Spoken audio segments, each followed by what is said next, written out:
right, so this is day two. I am going to do another story time, and today we're going to talk about having an emergency fund, how that actually saved my life. I literally was saved from getting while traveling abroad because I had an emergency fund. This is a cautionary tale. It's a true story. It's not made up by any means. This actually happened to me. And it basically starts like this. So back in around 2018, I think it was like August time, I took a trip to South America. I'm not going to say exactly where. I don't want to call out the country and try and give people a bad rep. This could possibly happen anywhere. It just so happened to occur in south of the border of the United States. That should be good enough to give you an idea of where this takes place. And this is a story, it's not only a cautionary tale, it's also a story about the inequality when it comes to pay and income and the things that people will do when they're trying to support their families because they just don't make. So, of course, I'm not endorsing or encouraging the type of behavior that these particular paid professionals that are supposed to be hired to do a certain job are doing. But I do understand kind of like the circumstances and the temptations. But with that said, I was in a bit of fear for my life because who knows the type of people that I was dealing with and what could have happened. So as I was saying, to go back to the beginning of the story, starts off in around August of 2018. I had a vacation scheduled, and this vacation, I believe, was like 10 to 12 days or something like that. Had a lot of stuff planned. The place that I was going to had like scuba diving planned, a ferry ride to an island, vacation island spot, renting a Jeep and exploring that island and going out for dinner, going to this club that is well known and they do like performances at the club. What else? Not an amusement park, but like a performance park and sort of like sightseeing vacation spot. And so yeah, anyways, I did all of those things. That was great. But this has actually occurred in the middle of the vacation. Two occurrences where one time my friend and I who went with me on vacation, we ended up getting, for whatever reason, stopped by law enforcement, and they literally picked our pockets and stole our cash. Yeah, so that was an interesting experience. We were on our way back home from a very touristy area, and I rented an Airbnb, so I was a little bit off the typical vacation spots. But we had someone local that lived there, speak the language, and was showing us around on certain days. They had to work, so they couldn't be with us all the time. But they were showing us around, so it's not like didn't prepare. We didn't learn some of the language and things like that in advance. We did, but this still happened, and so that first occurrence, kind of put a bad taste in my mouth. But what happened is this friend of mine who happened to go with me on this vacation. I don't remember if we flew on the same flight or if he like met me there. We had separate flights. So I met him at a friend's place, and this was the same friend that took us around and was very fluent in the language. This friend happens to be from Canada, where we're from, and I'm on the West Coast, so he's from Vancouver, British Columbia, or from the province that I'm in. I went, checked in at the Airbnb, got my keys, took what is equivalent to their Uber or a taxi, I can't even remember, to where his friend stayed. And yeah, I met his friend. We went out, grabbed something to eat, had some drinks, and yeah, basically that was the beginning of the vacation. About 3 or 4 days into it, that was when we first initially were sort of like taken for whatever cash we had on ourselves at the time when we were walking home back to the Airbnb. For whatever reason, we were stopped. They were pretending like, they were asking us if we had any trees on us. And we're like, no, neither of us smoke. So yeah, it's not us. We don't have. So, anyways, they frisked us and reached into our pockets and confiscated our phone and our ID and whatever we had on us, and gave us back our belongings with the exception of the cash that we had on hand. So that was an interesting thing that happened. But at that time, I never felt threatened in any way or whatever, right? I just, took it for what it was. About 2 or 3 days later, we had this dinner scheduled, and my friend who was there with me, he met this woman down there, and we went out for dinner with this woman, and then he and her were going to go and either, I think, back to her hotel or whatever it was, and I went home. The restaurant that we went to was within walking distance of where we were staying, so I walked home, and I never felt like, scared to walk home or anything like that, whatever. I knew a little bit enough of the language to feel comfortable, so yes, we did stand out because of how we look, but it wasn't anything major. So I walked home, I went to sleep, took a shower, went to sleep, did all that stuff. And then let's say maybe like 2 o'clock in the morning, I hear bang, bang, bang, bang, bang, bang, bang, right? I thought I was sleeping, bang again, right? It was at the gate outside because the Airbnb that we were staying at had an actual gate. And so you had to unlock the gate. And so I go outside, my friend calls out to me, and I'm like, I said my friend's name, and he's like, yeah, can you come out for a second? And I'm like, yeah, sure. What's going on, man?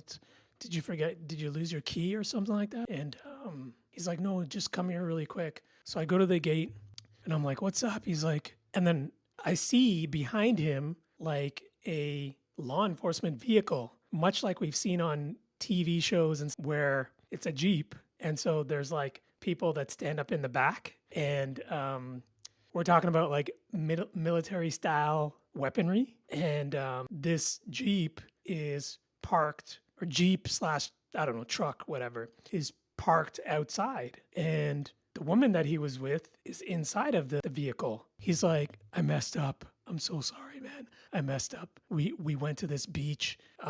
We didn't realize that it was like no entry past a certain time. And we were there, and then the police came and they grabbed us, and they want money, or they're going to take us to prison. And I'm like, well, what are you doing here then? Didn't they, like, I don't understand. Why are you waking me up? What's going on here? He's like, I don't have enough. And neither does she. And I'm like, in my head, I'm just like, what the like, you guys don't have the amount of money that they want? Like, what's the deal? And I'm just like, how much money are they asking for? What's going on here? Right? So panic sets in, and I'm just like, and one of them's there at the gate with him. I was like, I'm not letting you in. He's like, do you have money? I'm like, yeah, of course I've got money. And he's like, they're going to drive us to the ATM. All you have to do is just take out some money, give it to them. And that's it. They've assured us that like they just want the money. They're not going to do anything to us or whatever. I'm like, dude, how do you know that? Anyways, I'm not going to get into it now. But yeah, so I went inside, put clothes on, put my shoes on, whatever, and came out. They literally drove us to like the nearest bank. There's like 3 of them. One's in the back, one's the driving, and then there's the one who's like literally walking behind us with a gun, military style gun. Yeah, so my friend's with me, the girl's in the vehicle, and I go into the ATM. I pull out. I can't remember how much money it was. With the conversion, it wasn't that much, but it was enough for them. And I guess they split it 3 ways or whatever. I was just like, this is all that I can take out. My bank won't allow me to take out any more than this. And we just gave them the money. They drove us back, and like they knew where we were staying. Do I need to like go find another place to stay? What the hell's going on like here? Like, this is craziness. And what was my saving grace was that I had an emergency fund, right? First of all, never travel unless you have money, okay? Do not go anywhere outside of your own country without having money in the bank. That's rule number 1. And number 2, if you don't have an emergency fund, you really need to assess your financial situation. You need an emergency fund. Fortunately for me, I had an emergency fund with about a year's worth of income if I were to lose my money and lose my job and whatever I needed to survive. At a minimum, a year's worth to pay my rent, buy me groceries so I'd have food, not have to stress, cover my bills, all of that stuff for a year. If you don't have at least 6 months to a year's worth of money saved up in an emergency fund, you need to assess your financial situation. Okay. And I'm a licensed financial professional. And before I was even licensed, yes, I did work in the finance industry at two banks in the past, but I was always good at saving money and having money and, trying to do some of the investing on my own and stuff like that. But the point being, I was afraid, not just for myself, but for him and for this lady that he met. And the moral of the story is this: if you're traveling outside of your country, have an emergency fund.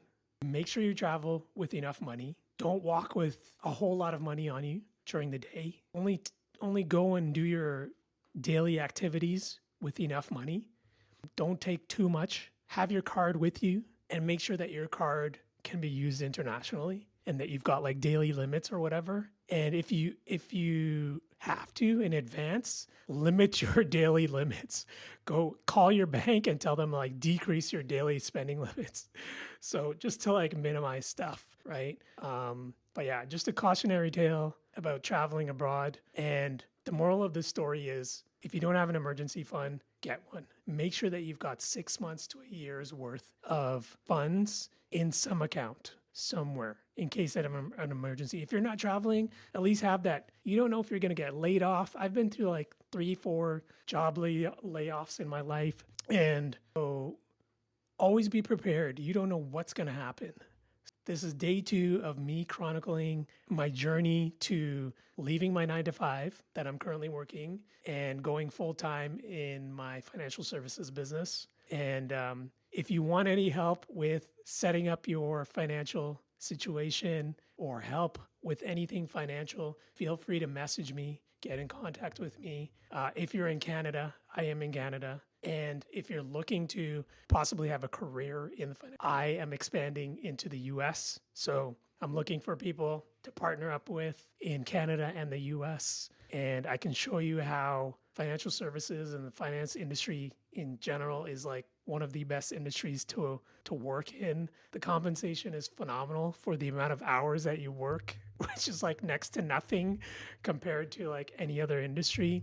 And you get paid extremely well. But you do have to be licensed. It's simple. It's not easy. I have a background in marketing, so for me, finding clients and stuff like that is not an issue. But yeah, there's a process to it. It's really not that difficult. And my goal is in the next 2, maybe 3 years to be at like, if not at 7 figures, close to 7 figures. Because within this industry, it's so doable. Like, you don't even need that many clients, to be honest with you. So yeah, if you want to learn more about how to go about it, and feel free to reach out to me. But yeah, that's my story time for today. I wish I could make this more entertaining. This is only day 2. I will get better at storytelling and being able to, weave a story together for you. I'm going to try and tell stories that relate to finance and, only talk about those things here because it's going to be a finance related YouTube channel. So anyways, I'm sticking to my daily sort of like creating content. I don't want to say vlogging because I don't want to, use that word. But basically, I'm a content creator around finance. I am going to make a lot of finance content. And I hope you enjoyed this story. I might have to retell it, but it is what it is. Every day, I'm going to be making a video telling a story. It's going to be related to finance in some form or fashion. And the goal is to teach you something new about finances in order to encourage you. And I'm also looking for business partners. So if, you're interested in the finance industry and financial services specifically, if you like helping people and want to help them with their financial challenges, whether it be debt, credit card bills, fixing their credit score, yada, yada, all that stuff. Credit score, I can help in the US. Unfortunately, not so much in Canada. We don't have the tools that the US has. But everything else, typically I can help in both countries, Canada and the US. So I'll leave a link in the description. So I hope you have a great day, and we'll see you in the next one.